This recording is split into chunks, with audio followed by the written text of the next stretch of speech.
Hey guys! Oh my gosh, I am so excited for today. We have a author spotlight right now, and it's the spotlight for the FanGrrrl Romance Rex After Dark, Edgy Contemporary Romance and Why Choose group on Facebook. And that group is a recommendation group for the contemporary romance genre. A lot of people think that the After Dark means that it's um, like dark romance, like dark gothic romance, but really the After Dark is just meant that there's some spice in it, whether it be from just a little bit of spice to a lot of spice. So just I would like to give an FYI. So let me do this real quick before I bring the authors on. So the contemporary romance in the group means basically romance that's set in modern day after World War II. And the types of books in the group is sports romance, mafia romance, billionaire romance, rock star romance, motorcycle club romance, all that jazz. So those are the kind of books in the group. And then what we do is we have these spotlights. I go live every Wednesday. And say hi, by the way, if you haven't already. Let me look. Let me get my little chat up on the side. Yeah. Okay. So say hi if you're seeing this and what your name is, and make sure to give Restream access so that it can put your name there. I found out from Restream that there is a bit of a bug with the Facebook giving the name, so that's why we've been struggling the past few weeks. If you've been on one of these with me. But anyway, so I do the lives every Wednesday at 4 p.m. Eastern, whether it be an author spotlight like this or the author-centered stage live. That's this Wednesday with Gian Wright, The Puck Secret. And then I also do lives for the groups as well. So that's every Wednesday, 4 p.m. Eastern. Today, good evening, Sarah Louise. I see you on chat. And so today is kind of like a special live. It's on a Monday. So it's not the typical time for us. But it just was a great time for us to do one. So, and there's supposed to be 3 authors today. We just have 2. One had something come up, unfortunately. So today we have Allie and we have Rhea Ryan. And I am just so excited to introduce you guys to these ladies. They're both in the group. And, it's just a good time to just talk about their books, what they write, how they got started writing. And then after we talk to each of them individually, I'll bring them on for a panel and we can talk about anything that you guys want to talk about, like Readers Take Denver. How about that? How about we talk about that? So we'll see. Oh, hey, Amy, I see Amy on here. So we're just going to have a good time. And here we go. So not without much further ado, right? That's the phrase. And sorry, my eyes, it's so funny because I have my camera on top of the monitor. So this is me looking up at it. But then if I look at my screen, I'm looking down and it is the way that it is. So anyways, without much further ado, let me bring in Allie. So here she goes. Hi. Hi. How are you? Hey, good. How are you? Good. Finally sunny out, so it's nice. I was gonna say because your filter on your, I don't know if it is a filter, but your camera is grayer. It's not. It's just no. Okay, but it's sunny. It's really I'm in the kitchen. Not. Right. Sunny, but not. So you're in Canada, right? Yeah. I'm in Ontario. Yeah. What? Ontario? Yeah. So about an hour north. So for those. Yeah. Say again. Sorry. We're about an hour north of Toronto. An hour north of Toronto. Okay. So for those of us that are geographically challenged, when you think of Canada, where is it, this way or this way above the United States? Well, it's above. I'd have to kind of look at a map. We cross over into Ohio or I think when I've come down to Columbus, Ohio for a reader day. And we definitely crossed the border there. So I don't know if that helps. Not to put you on the spot or anything. I've actually been going to Toronto lately for work. So I'll be going back there in a few months. So I'll have to ping you. We'll have to get together. Yes. Yeah. Okay. Anyways, so it's really exciting actually to have you on one of these spotlights because you have been an active member in the other group, the FanGrrrl Romance Rex, the big group, with about 47,000 members. Yeah. It's a big and one. You write and you write would you refer to it as paranormal romance in that group? I do or romance fantasy. I also have a paranormal romance series too. Yeah. I'm all over the place. No, What is KCMO? What event is that? get your butt to KCMO. We don't know. What event is that, guys? Let us know in the I don't know what that is. Okay, so but I was surprised to find out that you also write contemporary romance. Yeah. And one of your books is actually fairly older, so you've been doing this for a while. Yeah. My first book. Actually, well, I cut my teeth in contemporary, and then I kind of bumped over into fantasy. You cut your teeth. I've never heard that phrase before. That sounds painful. Are your teeth okay? Yeah, for now. I started in contemporary. Okay. Yeah, and then I moved over. The book that we have on the poster, it's just been re-released. So the mistletoe one on the graphic right now. Yeah, on the graphic. Yeah. Yeah. So okay. It was re-released in January. So it was originally with a publisher, and it came out in 2016. It was my first book. And since then, my rights have come up with the publisher, and I opted to self-publish it. So it's got a new cover, and it's a fresh edit, and it's a free download. And it's on KU too, right? As well. Well, right now it's free. It's free. Yeah. So you can read it there, or you can read it in Kobo, Apple, wherever. Yeah, it's all over. How long is it going to be free for on Amazon? It's a perma-free right now, I think. So okay. For now. All right.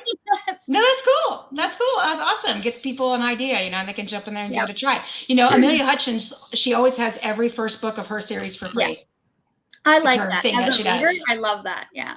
That's how I start. Yeah. It's actually interesting because, and this is actually, you know what? Let's put this on the panel conversation. We'll put this back on panel about putting books for free. This is a good panel topic. Okay. Perfect. All right. So let's hear about the book, The Mistletoe. And see, so it's actually called My Mistletoe Master. That's what I was about to say. So tell us about it without too many spoilers. Without too many spoilers. It is a older brother's hot best friend story, which is a trope I love to write. It's got some BDSM in it, hence the Mistletoe Master. It takes place at Christmas. There you go. It's a part of an interconnected standalone series, so each book is a different couple. It's spicy. It's quite spicy. And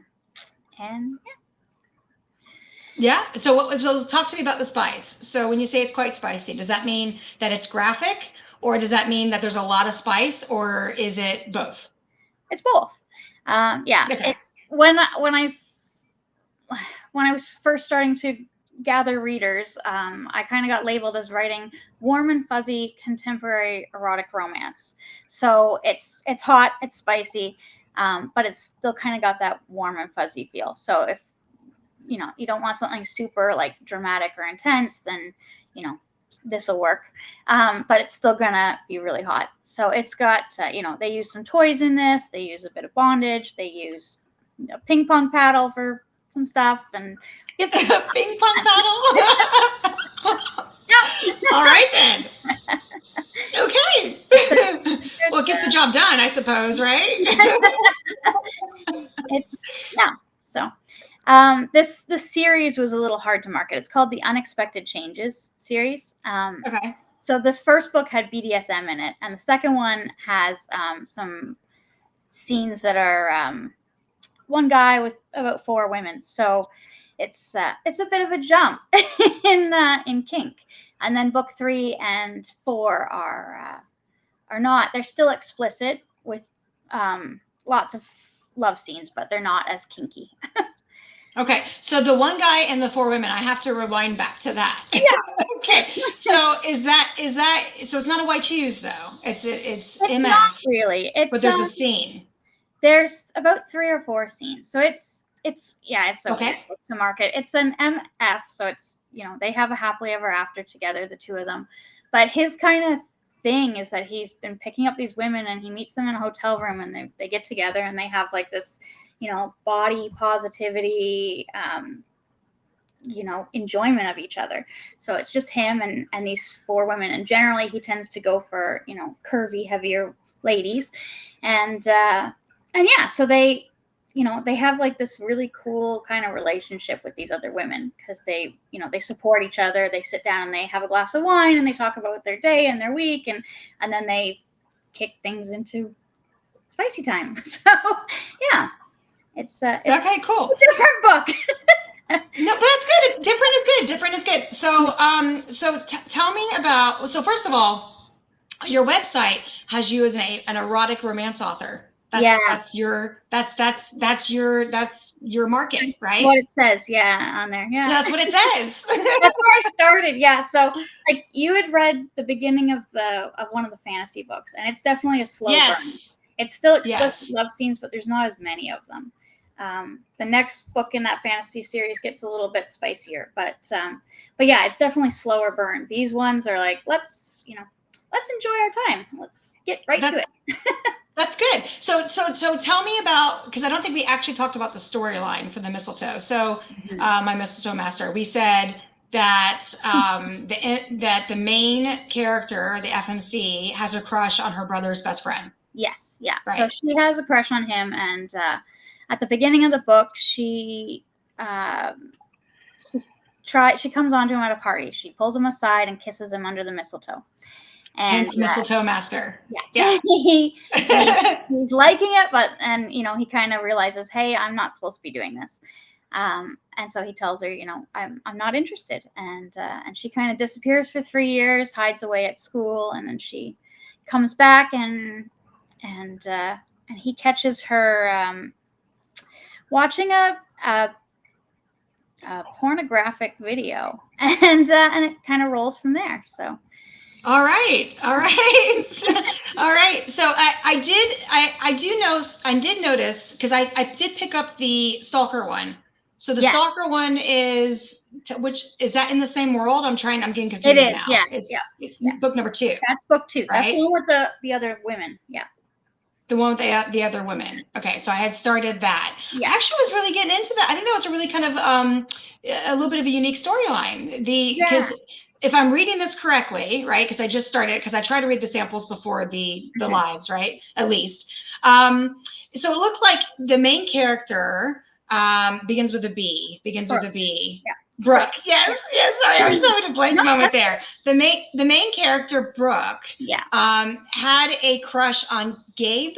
Yeah. So that's Amelia's brother. So she's the girl from the first book. So this is the. Okay, I've got them crossed. So who's the MMC in the Stalker book? In this. No, yeah, you're right. That's Brooke. Yeah. No, I'm right. Okay. I got confused. Gabe is the brother. Oh, I see what you mean, because this is the sequel of the first. Gotcha. Okay. Sorry. All right. But anyways, what I was trying to get to was, I thought it was really kind of a cool concept that she stalked him in the past. Yeah. And then now she's been asked by her boss to go meet up with him to get him to sign a business deal. And she's like, how do you convince someone? Yeah. How do you convince someone that you're not a stalker? Yeah. When you stalked them in the past. Yeah. And now you have to go back to get their signature on something. And they're like, stay away, chick, you're a psycho woman. Like, Yeah. I actually just started reading it before the live. Yeah. Sorry, go ahead. Yeah, that's exactly how he feels, right? Like he doesn't want to have anything to do with her. Yet she's also, while they were in high school, that's when she was stalking him and stuff, she was dating one of his friends.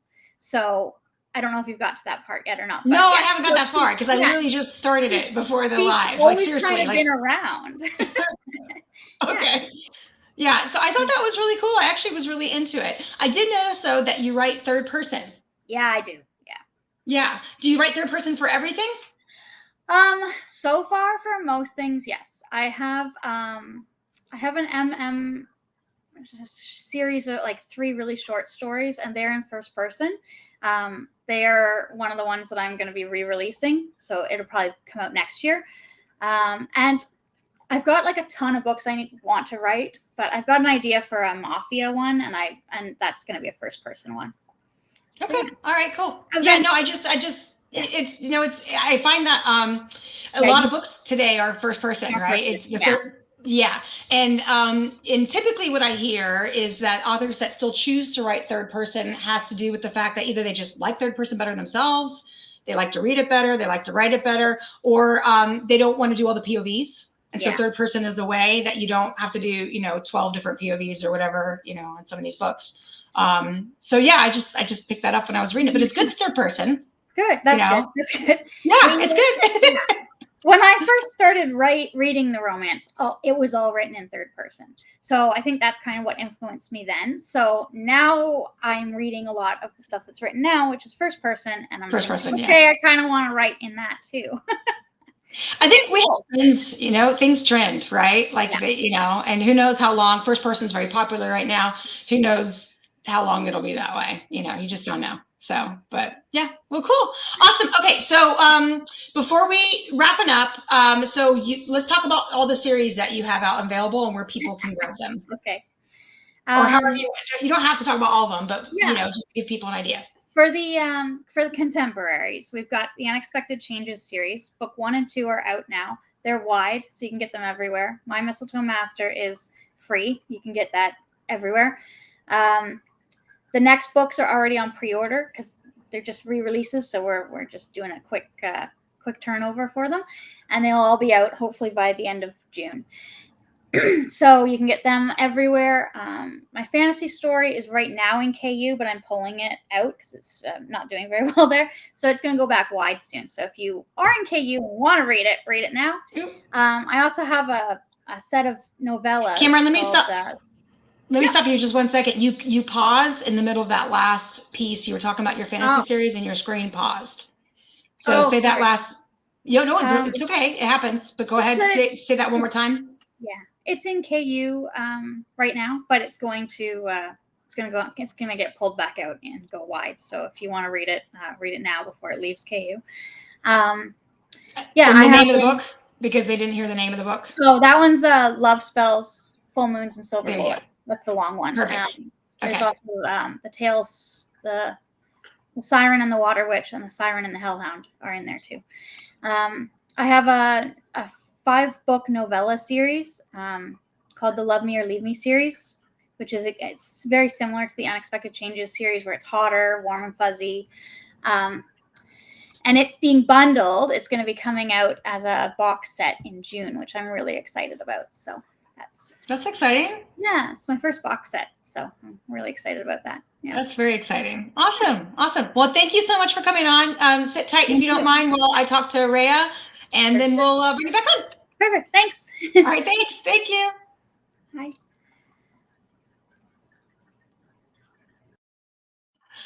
I pulled on the wrong person. I pulled myself off. Sorry about that, you guys. So Cameron, she is a sweetheart. She's been in the group. I feel like my camera's blurry. I don't know what. Oh, there we go. She's been in the group for a while. She's been really supportive of the group, really active in the group. And I had her on a spotlight a few years ago for the fantasy group, and it was just so much fun. And when I saw I had done a post asking about, do anyone in the dark, edgy, dark contemporary romance group wants to do a spotlight, we'll do one. And she had piped up, and I was like, wait a minute, girl, you do contemporary romance too? So that was awesome. And I really did. I started reading her the Stalker book just before the live. And it is really cool. It was kind of it's a neat concept to the fact that, like, if someone's been, someone stalks someone when they were younger, like they were a teenager, and years go by and people have moved on, but now you're thrown back into their orbit. How do you navigate that? Right. Cause like they're, crazy women get away. So I was really enjoying it. And like I said, I just started it just before this. So okay. Anyways, let me move on to Rhea. She's been waiting patiently on the sidelines there. Let me get you, girl. Hi, Rhea. Hello. It's so nice to see you. Hi, this is Rhea Ryan, and who's also from Canada. This is true. Yeah, different part of Canada, Western Canada. Yeah, in Calgary. So Calgary. We are still getting snow up here, which is very annoying. There was probably a foot of snow in the mountains when I was there this weekend. Oh my gosh. Spring has not sprung. Say again? I said spring has not sprung here. Yeah, I can't. I've been to Calgary too for work as well, which is actually really funny that I've been to both Toronto and Calgary for work. I used to work for Husky Energy. They were my client, and then Ontario Power Generation is mine now. So it's it's cool. It's definitely cool. It's the customs is really good. Do you fly in and out of the country at all? I guess it would be different for you since you're Canadian. Yeah. I fly and go through customs, like if going to Mexico or the States, usually would go through the Canadian customs side on the way back. Yeah, it's like super organized. It's really well done. I was Nice. impressed. So, congratulations, Rhea, that you have good customs in Canada. You did good, girl. Anyways, so your book, okay, Pretty Little Island. This is your first book? Yes, my debut. Wow. I picked it up last night and I'm hooked. I'm blown away. I think it's great. I love it. I'm trying to think like what percentage I'm into it. Maybe like 35% into the book, maybe.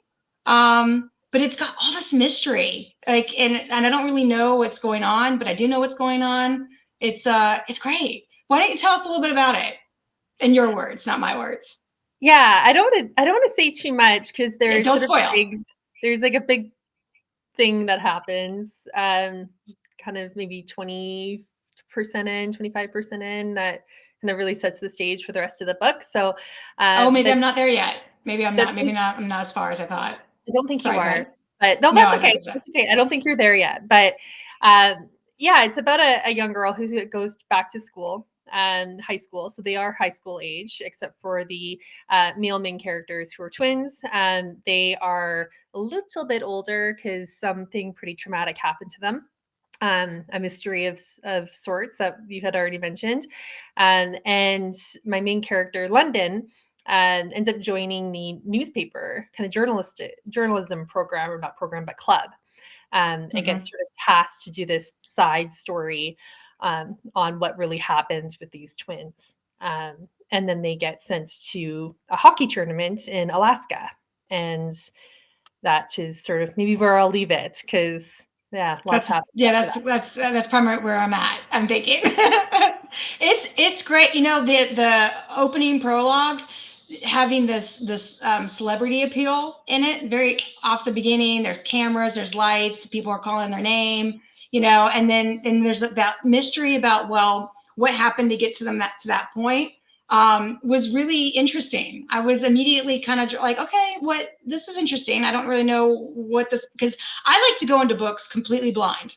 So I don't read anything I don't know what the genre is. I don't know, I didn't read the Amazon blurb. I see the book cover and I go, And so I was reading this obviously in preparation for today. And so I had absolutely no idea what it was about. And the prologue immediately drew me in. And then chapter 1, when they went back in time and she's on the beach, I'm not giving too many spoilers, but she's on the beach and there's like the click crowd nearby and the girl's starting to be catty and stuff. I'm immediately like, I was in, man. It's like drama. I love it. I think it's great. I really do. It's not YA, so I should be clear. It's not YA. No, thank you for clarifying that. Yeah, there's somebody said, "Oh, I should get my 14, 15." No, do not get a 15-year-old to read this book. It is definitely adults. The characters are younger, on the younger side. But that is not a YA story in any way, shape, or form. Yeah, I still don't know what it's about. Like, I know that we go back in time to high school. I know she was from the area and she left for some reason. We don't really know. There's like hints. Like you had like a sentence in there that said something like, it was some kind of reference to a he. Some kind of in the past, a he changed that about me or something, or he did this, whatever, when she was coming back to school. And I immediately was like, who's the he? Like, what happened to her? She was in ballet. There's some guy. Who's the he? What happened? And so, like I said, like the little breadcrumb mystery for me has been perfect because it's been just enough to make me think, okay, what is that? And I want to read it to find out, versus like being too mysterious and annoying the reader, So yeah, like I said, I'm really enjoying it so far, really loving it. And I'm excited to have you on here to talk to you about it. Yeah, most of my readers have said go in blind. It's the best way to read it, not knowing what happens, and it takes you down a few twists and turns. And it is, I would classify it as a dark romance first. Okay. Yep. but definitely thriller aspects to it as well. Sort of maybe even half and half. There's lots of thriller that happens. So yeah, maybe a bit of That's exciting. But and then the two of the dudes in it are twins. yes, Micah and Mason. Yeah, they are twins. Yeah. So you have two very different Yeah. twins to lust over. So. Yes, one's very friendly, and one is, your typical guarded, pissy, MMC, right? Moody, Yeah. brooding, like, oh, it's good. I'm really, and she's strong too, the FMC so far. She's been strong. I like her personality, and she's smart too, because she's like, I'm not playing into that. Like, I'm not, they're being catty, the girls. I'm not playing into that. Like, I don't want to be a part of it. I just want to graduate, move on with my life. I don't want to deal with all that cattiness. Of course she'll get roped into it, right? That's part of all the drama, but yeah, it's good. All right, so tell me about you. I didn't mean to go on and on and on. I'm just telling you, I'm really enjoying the book. Tell me about you. How did you start writing? This is your first book. All that jazz. So I think like during the pandemic, a lot of people, I think, started writing and got into hobbies like that. I didn't. I was watching other people do all these things and, baking and writing books and all these things. And I feel like I accomplished nothing because I was just coping through it. And then I decided to start writing, maybe because I was just not feeling like I was doing those things. So I picked up just doing a writing course and a writing book about 2 years ago now. And so I spent a full year writing. I wrote two books. And then I sent one of the books to a developmental editor just to get some feedback on it. And then that is the book that you're reading now. That's the one I decided to go with. But I did write two. So I have another one that I don't know if anybody will ever read it, but we'll see. I'm writing another one now that's not connected to this series particularly, but I'm hooked. I have the writing bug. I spent a lot of time sort of studying the craft and really wanting to understand it and appreciate it. And I just fell completely in love with this whole indie author thing. So yeah, I just decided to take the plunge and self-publish. And I published my book in December. That's wow. Yeah. And it's already doing really well too. Like, you have what, close to 200 ratings, almost 5 stars. And it's just been since December. And it's your first book. Yeah, it's picking up. So I don't know if it's word of mouth or because I started with nothing. I didn't have a street team. I didn't I had some ARC readers, but I was, messaging people, just begging them to ARC for me. And, it was just me starting off. So I have a lot of respect for authors who have to start from scratch, and it does take time. So now I have a wonderful street team, which I didn't have before, and I love them. They are the best. That's awesome. That's awesome. Yeah. So they did. Yeah, that helps a lot too.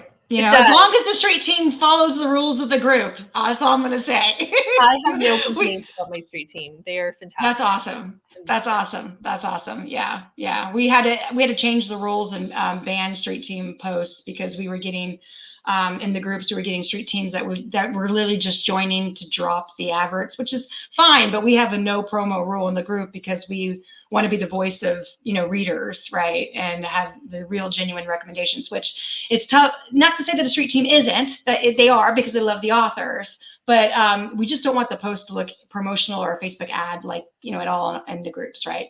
Yeah. So we had to amend the rules because it was happening so often. And it's just like, oh, but that's cool. That's great that you have one that follows and, supports you. That's awesome. So, yeah. All right, cool. A lot, but it's been a lot of fun. Yeah. So there's a question for you. It says, are Rhea's books connected? Book 1 of 3, but labeled a duet. Oh, yes. So okay. Yes. So I did that. So there's a lot of backstory in book 1. So much so that I had to figure out what it was. And I did that by writing it out. And so I ended up writing a prequel novella that happened. So it explains a lot of what happened before the timeline of Pretty Little Island. So that I did it as a book 2 because I did not want people reading it first. And I was worried that if it was a prequel, that people would read it first. And that is not how I wanted people to experience the story. So it is a duet. I might just take the duet language off because it is clearly confusing people. But the second book is in the series on Amazon is called Twice Love Burn. It is meant to be read after Pretty Little Island, and it's sort of a bridge between Pretty Little Island and its sequel. The sequel is called Wicked Little Island, and it is coming out in July. And I'm glad we asked. Date up by a month because I have some impatient people who want to read it. So I made it happen a little bit earlier than I intended, which I'm really excited about. So. Awesome. Okay, cool. Well, awesome. Well, I think we've covered all the books that you are working on right now, because that's the last question I ask at the end of each of the segments. So we've got it's not actually. So okay, go ahead, girl. Sorry, I'm not trying to stop you. One more. Yeah, okay, so go ahead. These are the ones that I'm publishing. Wicked Little Island is coming out in the summer, but I'm actually working on I've aged them up a little bit, but a dark college romance, sort of serial killer, heavy emphasis on the dark. Okay, good to know. So, lots of triggers. Read your triggers when reading my books, please. Mm-hmm. So that's coming out. I don't have a date for that one yet, but I've half written it, and I'm really excited about that one. Okay, awesome. Very exciting. Okay, and then we'll talk about when we get to the panel, like how people can follow you, like where they can follow you and stuff. We'll do that at the very end of the panel. Okay, cool, awesome. Well, thank you so much for coming on. If you just sit tight, I'm gonna bring on Cameron here in a minute. I'm not gonna do to you, hopefully, what I just did to her, which was me leave her on. Sorry. 1 second. Oh my goodness. Oh, you guys, it's so exciting to talk to new authors that it's just see this part of their journey, and that she's just starting and she's getting her books out there, and the books are getting a lot of traction. Her books are doing really well. And like I said, I am genuinely extremely excited about this book and seeing about where it goes. So it just was such a joy to talk to her and get to know, how she started writing. It's just cool, So anyways, check out the book if you haven't already. I have the links. I meant to say it earlier with Cameron. I have the links to both of the books up in the post that you can go directly to Amazon and grab them. Okay, guys, I'm going to bring them on for the panel. 1 second. Here we go. There's Rhea. There's Cameron. Hi. That was fun. Did you guys have fun? Yeah. Yeah? Yep. Good. Yeah, that's awesome. Okay. All right. So there's a couple things we wanted to talk about for sure. I said one of them in yours, Cameron. I was like, we should talk about that for a panel. Do you remember what it was? Was it the unfinished series one? Or was it first in series free? First in series free. That's what it was. First in series free books. Okay. So you were saying that you like that, Cameron. You like it when people do that? Yeah. As a reader, yeah. As a reader, I love that. I tend to pick a book that's free, and then if I like it, I read that whole author's backlist. Okay, that's awesome. And so is that why you chose to do that for yours in particular? Yeah. Because you just enjoy it yourself? I do. Yeah. I think so. Yeah. Okay. Works well. Okay, Rhea, how about, this is probably, it's kind of probably like a no-brainer. Like, oh, it's cool to get a free book, right? You probably feel the same way. Like, it's cool when you get the first book free from an author. Yeah, I've discovered, just becoming an author, discovered BookBub. And so now I look at the emails that come through, and I always just scroll and find out, 99 cents, especially if it's a really popular book that I wouldn't buy. But I read a lot on KU as well. As a reader, I read on KU. So yeah, I think it's a good thing. And it definitely something I would consider doing when I have more of a backlist. Right now it's hard for me to fathom doing that. But that being said, I will be doing a free promo for my book in June. When I do my Kindle countdown, I'm going to be doing it for a week. It'll be offered for free. So yeah, that's awesome. No, yeah, of course, that's awesome. Yeah, no, I wasn't trying to mean that. Rhea, put yours for free. I wanted to talk on the backlist. Yeah, for sure. Yeah, and I wanted to talk to you about the fact that like Amelia Hutchins actually gets heat for it. I've talked to her about it. Yeah. She gets heat for it because people feel like she's giving away her book for free to hook them, so then they have to go buy the rest. And that's not why she does it. No. She's actually trying to save them from spending the money on the first book to make sure that they like it before they go and they pay for the rest, you know? So, because a lot of people will buy them in clumps or deals, you know, the whole thing at one time. So it's actually quite the opposite mentality, right? And I think maybe that's the difference between people who are like a glass is half full and a glass is half empty kind of personalities, you know, maybe. But that's why when you said that, Cameron, I thought, oh, this is a good one to mention on the panel, because for anyone watching, they might think the same thing. Oh, that author's just giving it for free. So then that way I get hooked and I have to go buy all the books, you know? And that's not true. That's not why. No, definitely not. As a reader, I like to know that I'm going to enjoy the book and that author's writing. And then, you know, if I do, they've got me, and that's great. And I'll love them forever. But then there's other books that I'm like, I wouldn't have spent the money, or I wouldn't have read beyond that. So it was nice to have the free one, but it didn't catch me. So. Yeah. That makes sense. So the other thing we were going to talk about too in the panel was completed series. This is a good, we talked about it ahead before we started the live. This is a good one to talk about because a lot of people ask for completed series. And it's actually a sore spot. If I'll do a recurring post in the groups saying, guys, totally understand the pain of not having the next book available. Like, we get it, you know, especially if there's a cliffhanger. But it's important to also read non-completed series because of XYZ. And it will cause, like, people get really up in arms about it. Like, they get really spun up about it. So what do you guys think? It's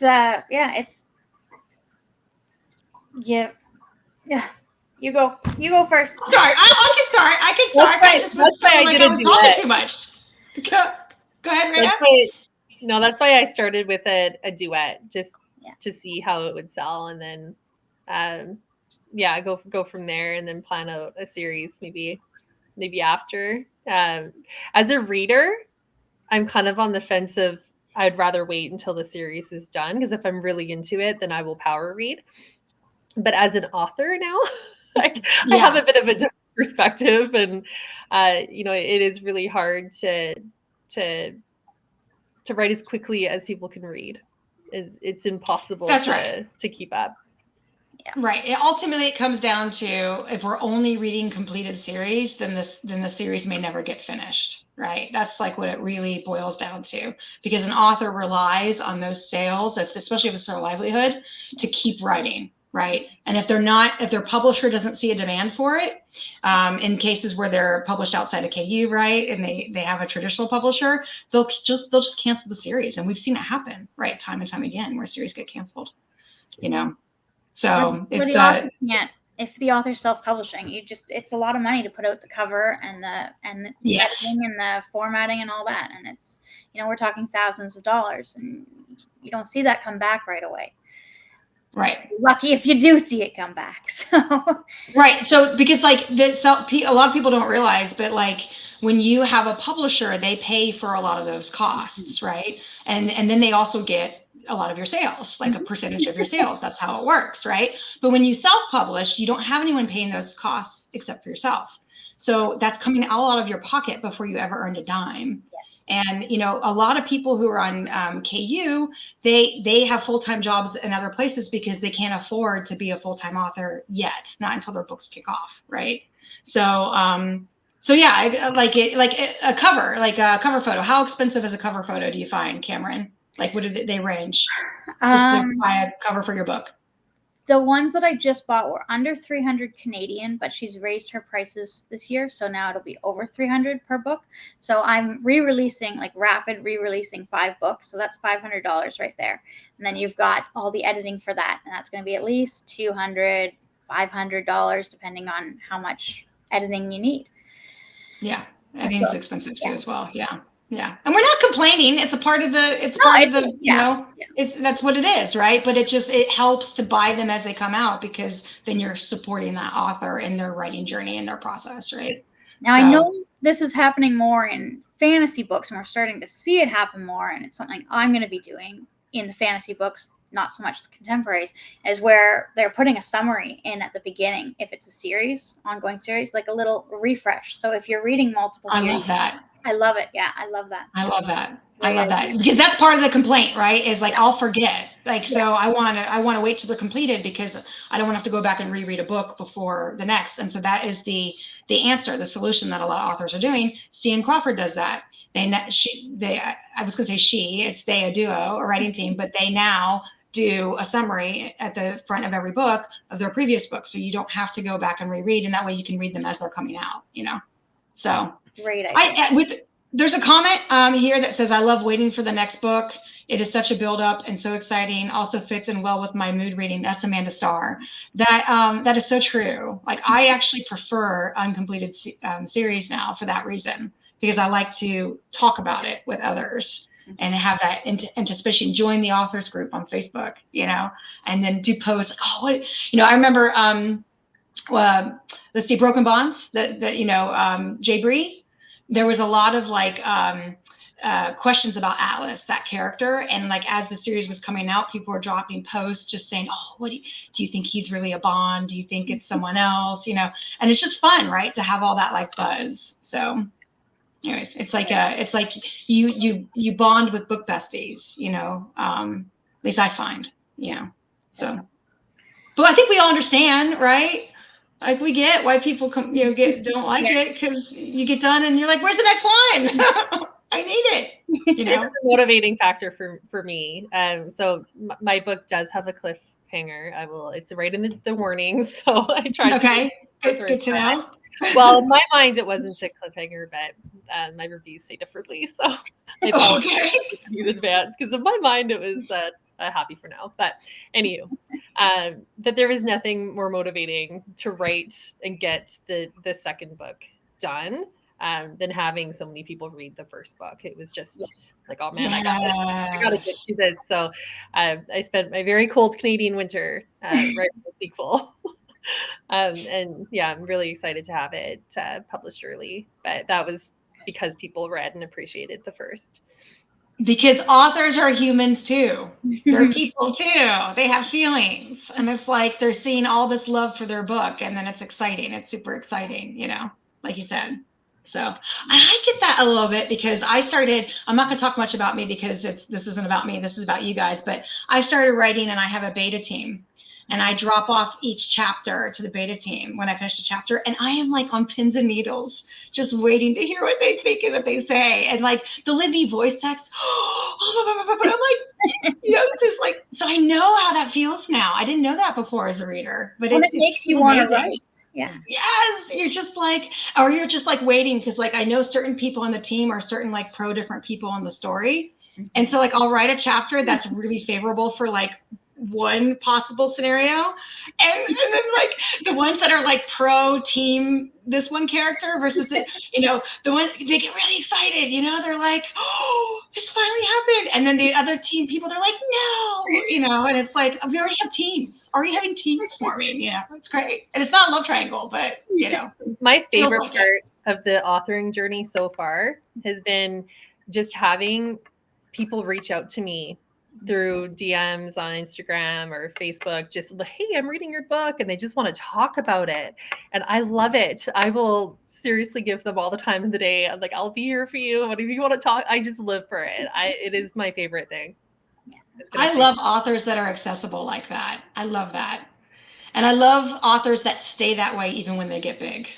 There are authors out there, Stephanie Hudson, she's super accessible. She'll respond to all of, to people who reach out to her. Amelia Hutchins talks to me. She started talking to me before my group started getting big, and it's just like, it's amazing that these authors will take the time. Stacey Marie Brown messages me, and it's like, that's so cool. Like, and it's not because I'm anyone special. Like I said, this is where my groups kind of got big. It's just because they care about their readers, So it's just cool. So stay that way before you guys get like, monstrous, and you have queues going all out the book signings for your books. Stay that way, So, but anyways, yeah, no, that's awesome. So how can everybody get a hold of you? Like how, in light of that, like, is Facebook the best place? Are you guys on other socials? What's the best way? Rhea, we'll go with you first, since everyone's just paused. We're polite Canadians. He's just talking. It's okay. Yeah, so I'm on everything. I'm on TikTok under Ryan.Writes, on Instagram, Rhea Ryan Writes. I have Facebook group. I have a reader group. I have email. I have a website that I need to work on because it's a little underdeveloped right now, but I'm working on it. So yeah, I would say the best way to get a hold of me, I'm probably on Instagram the most, but I do spend quite a bit of time on Facebook as well, but I'd say I chat with people on Instagram the most is where I'm kind of interesting. hanging out the most. The messengers are actually decent on Instagram, right? On TikTok, it's like the messenger. Yeah, I don't like the TikTok for that networking, but I find a lot of DMs happen for me on Instagram. Yeah. Okay. Cool. That's good. How about you, Cameron? Mostly on Facebook and Instagram. I'm not on TikTok. I started it and then deleted it. Yeah, so Instagram, I think it's Cameron Allie Writes. And then on Facebook, I've got a Facebook page. I have a reader group, Cameron's Covey. And then I have a reader group for my Wolf Shifter series and a reader group for my Clay Ridge series. So if anyone wants to join those, if you've read them, then that's great. We've got a question. I was going to say we have a question about the book signings, which segues right into the book signing conversation. So, are either of you planning to go to any signings this year or next? 2, yeah. So I'm doing the Lowdown in Lit in Charleston in March 2025.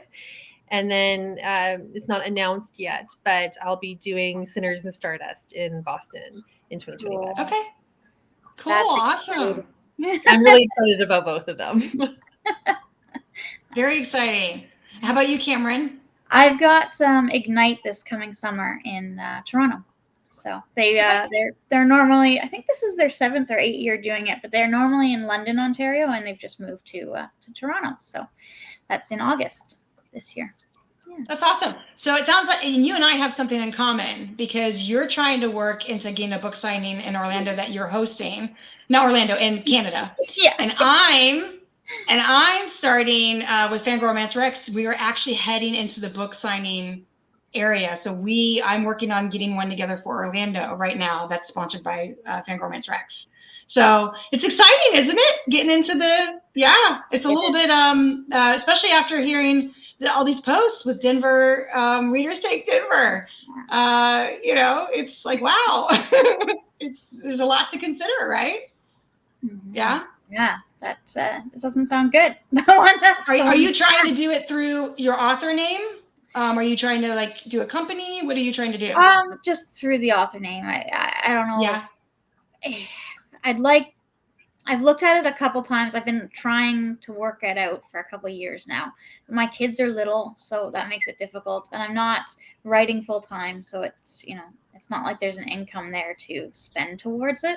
So I'd have to be looking at a lot of sponsorships, but and the places keep moving on me where I want to do it. But we'll see. Yeah. I'm going to a venue this weekend in Orlando to check it out. So nice. Yeah, I'm excited. It's one of those big hotels, like one of those, all the, big pools and all that stuff, because Orlando, I feel like I'm super lucky because there's just so many places in Orlando. It's like I live right near there. So it's like the no brainer, for me. So what year would you be thinking? What are you thinking if you're looking? 2025, but I don't think that's enough time because authors are already booked for 2025. Yeah, some do. They book early. Yeah. Yeah. So hard, you gotta plan ahead a lot.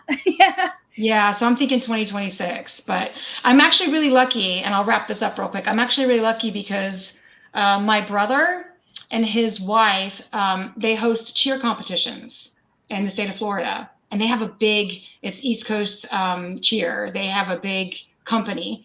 And they go to all these different venues, and it's to the point now that they bring in so many people that venues want them to come. And so I'm just really lucky because they, it's not the same event, right, as a book signing, but it's similar concept. And so they know they know all of that. So they're going to be helping me along. And plus I have a team of people helping, volunteers from FanGrrrl Romance Rex that are helping with, these are people that go to book signings all the time that have a lot of experience. And when it happened today with the readers, it didn't happen today. It happened over the weekend, right? But everyone's posting now, yeah. Like Amelia Hutchins has a novel like on her page about it, right? It's hard. Amelia will just it's really hard not to read. It's like, oh my gosh, and like Amelia, she'll just tell it like it is, man. She just, she's, so you can always get that, intel from her on things like that when it affects her. She'll be really honest about it. But reading those today, that it's like, wow, so I dropped a note into one of the teams that's helping me with the book signings and said, guys, let's start reading these posts and get comments and get lessons learned, because we do not want to be in that scenario, because they're getting a lot of bad press from it. So from what I've been hearing, it sounds like a lot of the issues were caused by the venue. A lot of the stuff was at the venue. Also, maybe like overbooking, that just too many people there and not enough to manage it, Yeah, for sure. So it sounds like just a nightmare, all around nightmare. That's not what you want when you go to those things. Like I've been to I went to a Romantic Times a couple times, 2010 and 2017, and I went with my mom, and it's such a great experience. You get to have fun and bond with all these people and talk about the thing that you love the most, and it shouldn't be a disaster vacation. It's not to mention people spend so much money to go. So expensive. Tickets are expensive. Travel's expensive. Hotel. Food. Oh, we just said the same thing. Food. I just went to Fictions, Fans, and Ball Gowns in Manchester, England. They actually do a really good job with their events. And I went there. I guest hosted. I hosted the authors panel, and the Twisted Sisters was on the authors panel. I'm like, this is crazy. How is this my life? But they're very organized. So it's like, I had a really good experience there, and I think most people who go there have a very good experience. A lot of book signings do great. I think this was kind of like just shocking because it was such a fluke, right? This is a pretty well-known book signing. That's why. But I don't remember a lot of people there. Yeah, I don't remember which one it was, but was there one last year that didn't go over so well either? There was something about people fighting over bracelets or something. There was a lot of authors being stolen from. I don't remember which event it was, but I remember hearing about another one like that. I don't know. It's a shame. Like you're saying, Rhea, just people who spend, the readers spend so much money, and it's also something they're so looking forward to go see their author, So I know, and authors that go, some authors go I was talking about this the other day with some people. Some authors go because they literally want to sell their book there. It's an opportunity to sell their book and their merchandise, and but some authors go literally just because they want to see the fans, make themselves accessible. Everyone has different reasons, I think. That's my reason. And I'm traveling internationally, so I have to ship all of my stuff there. Dual customs. It's Calgary to Charleston is not a close flight. It's a long flight. The dollar is not great. So I'm doing this because there's a big chunk of my readership that lives in that region, and so I just really wanted to go meet them, and that's it for me. And if I sell a few books, great, but I want to be. It's not really about book sales for you. It's about being present and meeting your fans, right? It's the community. Yeah. My PA is going. I haven't met her because she lives in Louisiana. Really? That's exciting. Yeah. How did she become your PA? How did you find her? So she just reached out to me one day and said that she wanted to beta read. So she had signed up to ARC, and I had messaged her to ask her to ARC because nobody wanted, it was just a brand new author. So I just didn't know how it all worked. So she ended up somewhere for me, and then she just really liked the book, and we just chatted, and then she started making me all sorts of fantastic reels and marketing collateral, and we just sort of made it formal, and but it was a build up, but she's fantastic, and I'm really lucky to have her. But she lives in Louisiana, so she's gonna be there as well. It's just being able to meet people that I normally would never meet. Yeah. And it's so cool, like with social media, we get close to people, don't we? Like very easily. And especially like you said how you've met her and she just reached out, as an ARC reader initially, and it just kind of blew up from there. That's how all my relationships have happened. Actually, everyone involved with the FanGrrrl groups. I have all these teams of people now, and these people are they're good friends, and it's that's awesome. You get to meet her in person though. That'll be a big moment for you. I think you'll have to take pictures, post them. That's what we do anyways. But yeah, it's special. So cool. Awesome. All right. Well, I think we covered everything that we were planning on covering in the panel. We talked about, I think we did, right? I think for the most part. So yeah, you guys, thank you so much for coming on. This has been so much fun. Seriously. Oh, we got book bestie comments in the chat. That's Amy, my book bestie. She met me. She helps me out with so much of the group. She actually designed the website for FanGrrrl Romance Rex. Like she's completely taught herself how to do a website. So when you were talking about website earlier, Rhea, I was thinking, oh yeah, like I need somebody to help me with my website. So if anybody wants to read, there you go, Amy. Amy's like, no. Please, no. It's a lot of work, but the websites are so important. They're key, so it's worth it. But anyway, so all right, you guys. Well, thank you so much for coming on. Really appreciate it. This has been great. Seriously, really a lot of fun. Thanks for having me. Yeah, no problem.